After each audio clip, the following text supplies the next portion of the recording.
sommes-nous actuellement? Notre esprit animal, notre cerveau reptilien, sent cette époque comme une fin. Heureusement, certains cerveaux sont équipés de la conscience, sorte d'énergie séparée des instincts et en liaison directe avec notre partie divine que nous appelons chant. Ces cerveaux conjuguent le verbe « être », car il y a deux types d'individus bien distincts dans notre société. Ceux qui conjuguent le verbe « avoir » et ceux qui conjuguent le verbe « être ». La première, celle qui conjugue le verbe « avoir », n'a aucun souvenir de sa nature véritable et vit en fonction de la satisfaction de ses besoins. Recherche de pouvoir, de célébrité, de biens matériels. L'autre catégorie, celle qui conjugue le verbe « être », vit plus discrètement, cherche son bien-être intérieur, des relations sociales, familiales et amicales satisfaisantes. Si vous êtes encore à l'écoute de cette vidéo, vous faites probablement partie de cette deuxième catégorie. Bienvenue parmi vous. À cette époque de médiocratie, comme le dénonçait si bien Arthur Koestler, il faut être un héros pour oser penser autrement et remettre en question les dogmes qui nous gouvernent. Un être ne peut comprendre, donc concevoir, que ce qui est à son niveau vibratoire ou en dessous, donc égal à la capacité de son cerveau, à la mesure de son cerveau. Ces choses ne pourront être comprises par la généralité, mais seulement par le petit nombre de ceux qui seront destinés à préparer, dans une mesure ou dans une autre, les germes du cycle futur. Je cite René Guénon. Regardons maintenant les choses en face. Oui, les choses vont mal. Elles vont même très mal. Nous ne vivons pas simplement une petite crise de civilisation. Nous sommes en plein bouleversement, en pleine crise spirituelle, dont la finalité est déjà connue par une poignée de gens. L'heure n'est plus aux prises de conscience. Bien que certains individus œuvrent actuellement au bien-être de Gaïa, aucun redressement collectif ne sera assez puissant pour changer le cours des choses. La mécanique de purification de ce monde est enclenchée déjà, depuis bien longtemps. Quoi que nous en disent nos gouvernants, les choses sont en train d'accélérer. Trop nombreux sont ceux et celles qui se sont éloignés de leur centre sacré et qui se sont perdus dans cette matrice artificielle qui règne actuellement sur cette terre. Et ils ne s'éveilleront que lorsqu'ils verront arriver sur eux le fléau de leur ignorance. Nous avons dit précédemment que certains cerveaux étaient équipés de la conscience, sorte d'énergie séparée des instincts et en liaison directe avec notre partie divine, ce champ. Ceux qui ont accès à ce champ sont, comme l'a dit René Guénon, ceux qui seront destinés à préparer, dans une mesure ou dans une autre, le germe du cycle futur.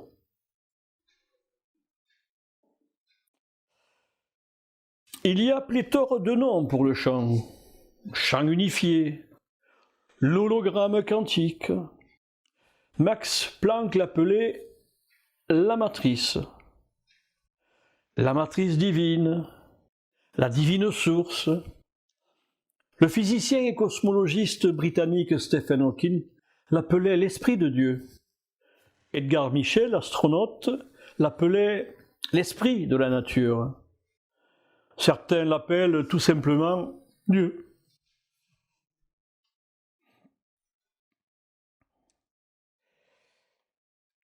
Et est-ce que ce chant aurait décidé de la disparition des espèces peuplant notre terre? Serait-ce la fin du monde? Ou bien serait-ce la fin d'un temps? Mais tout d'abord, quelle est la signification de Apocalypse? Est-ce une catastrophe effrayante qui évoque la fin du monde? Nous acheminons-nous vers une apocalypse nucléaire? Le mot apocalypse en grec ancien signifie révélation, dévoilement. Le voile se déchirerait-il donc maintenant? Quel voile? Sur quelle valeur est-il posé? Que cache-t-il? C'est la tradition hindoue des cycles cosmiques qui va nous permettre de comprendre avec précision l'application de l'involution de l'humanité rythmée sur la succession des 4 âges que nous verrons dans cette tradition hindoue. D'autres traditions vont pouvoir s'inscrire avec une logique et une précision remarquables.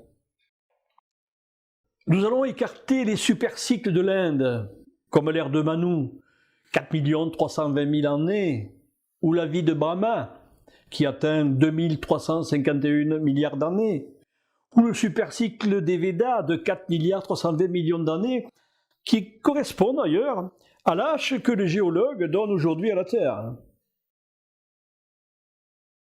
Nous allons nous baser sur les cycles védiques, qui sont les plus anciens textes rédigés en sanskrit et qui ont un rôle analogue à celui de la Bible. Je vous propose de jeter une lumière, en cette époque où la peur obscurcit nos cœurs et domine nos esprits, sur cette fin de cycle qui n'est pas, bien évidemment, la fin du monde, mais l'achèvement d'un cycle que les traditions anciennes, multimillénaires, appellent le cycle adamique. C'est René Guénon qui a donné la clé chronologique de cette tradition hindouiste des cycles du temps. Le Manvantara dure donc 64 800 ans et se divise ainsi. Le Krita Yuga, l'âge d'or, 25 920 ans. Le Treta Yuga, l'âge d'argent, 19 440 ans. Le Dvapara Yuga, l'âge d'airain, 12 960 ans. Le Kali Yuga, l'âge de fer, 6 480 ans. Je vais encore citer René Guénon. Nous sommes présentement dans le 4e âge, le Kali Yuga ou âge sombre, et nous y sommes, dit-il, depuis déjà plus de 6000 ans. C'est-à-dire depuis une époque bien antérieure à toutes celles qui sont connues de l'histoire classique. Depuis lors, les vérités qui étaient autrefois accessibles à tous les hommes sont devenues de plus en plus cachées et difficiles à atteindre. Ceux qui les possèdent sont de moins en moins nombreux. Et si le trésor de la sagesse non humaine, antérieur à tous les âges, ne peut jamais se perdre, il s'enveloppe de voiles de plus en plus impénétrables qui les dissimulent au regard et sous lesquels il est extrêmement difficile de le découvrir. C'est pourquoi il est partout question, sous des symboles divers, de quelque chose qui a été perdu, en apparence tout au moins, et par rapport au monde extérieur, et que doivent retrouver ceux qui aspirent à la véritable connaissance. Mais il est dit aussi que ce qui est ainsi caché reviendra visible à la fin de ce cycle, qui sera en même temps, en vertu de la continuité qui relie toutes choses entre elles, le commencement d'un cycle nouveau.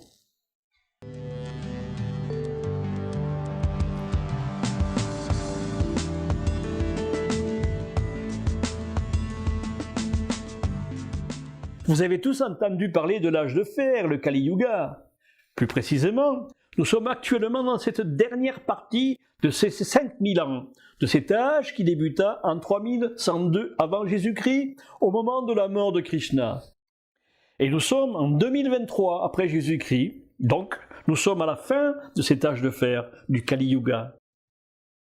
Vous avez sûrement compris que nous nous trouvions à cette époque, car tout se déchaîne autour de nous.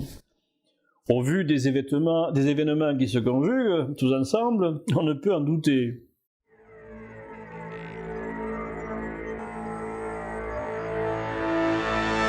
Mais qui était Kali, la Noire? Pour en revenir à la tradition hindoue, Kali était l'une des 7 langues d'Agni, le dieu du feu hindou, la langue noire et ardente, le mal et la méchanceté.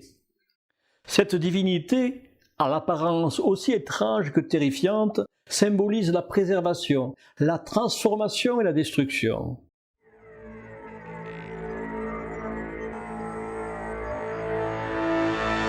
Revenons à notre humanité. Voici un schéma synthétique du cycle de l'humanité adamique, selon les traditions égyptiennes, hindouistes, grecques et bibliques. L'âge d'or correspond donc au paradis primordial. L'âge d'argent et d'airain correspondent à la proto-histoire.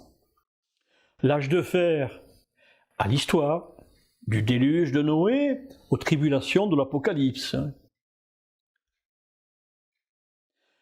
Le tableau ci-après est en quelque sorte l'agrandissement de la partie inférieure du tableau et déploie l'ensemble du 4e âge et de l'ère à venir. Il s'étend donc sur les 3 ères, du taureau qui dure 2160 ans, au bélier qui dure 2160 ans, et du poisson qui dure 2160 ans. Ils composent ensemble l'âge de fer de 6480 ans. Mais il indique aussi, en pointillé, le millénium ou l'ère du Verseau, mais dont nul ne connaît la date exacte de son début. Pour explication de ces durées de 2160 ans, nous allons nous baser sur la précision des équinoxes. Le point vernal, tout au long de l'écliptique, pour parcourir l'ensemble des constellations, mais 25 920 ans pour faire la révolution. Nous avons vu que chaque constellation zodiacale a une durée de 2160 ans. Vous multipliez par 12, ça vous donnera 25 920 ans. Et c'est cette durée qui qualifiait les civilisations qui y sont plongées. Pour comprendre sans trop rentrer dans les détails ce que représente la précession des équinoxes, voici une petite vidéo explicative. Pour les passionnés, YouTube regorge de vidéos explicatives. La précession des équinoxes consiste en la variation de la direction de l'axe de la rotation de la Terre selon un cycle d'environ 26 000 ans. Depuis 3000 ans, le jour de l'équinoxe, le Soleil se trouvait devant la constellation des Poissons. Actuellement, il se trouve à la limite de cette constellation et sort de la constellation des Poissons pour entrer dans la constellation du Verseau. Voilà pourquoi on entend parler d'un début de l'ère du Verseau. Les astrologues appellent ce phénomène la précession des équinoxes, le glissement très lent du Soleil des Poissons vers les Verseaux. Quand nous parlons des Poissons ou du Verseau, il s'agit des constellations, du groupe d'étoiles.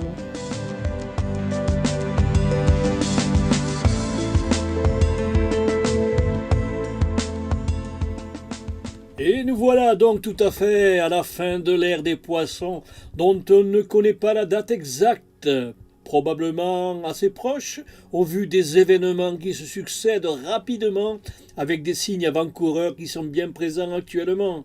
Dérèglements climatiques, montée des eaux, tarissement des sols, déplacement des populations, guerres et épidémies.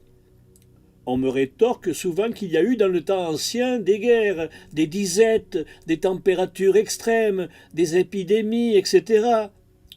Oui, c'est exact. Mais ces phénomènes se déroulaient sur des dizaines, voire des centaines d'années. Aujourd'hui, tout arrive en même temps. Alors, écoutez la prochaine vidéo. À très bientôt.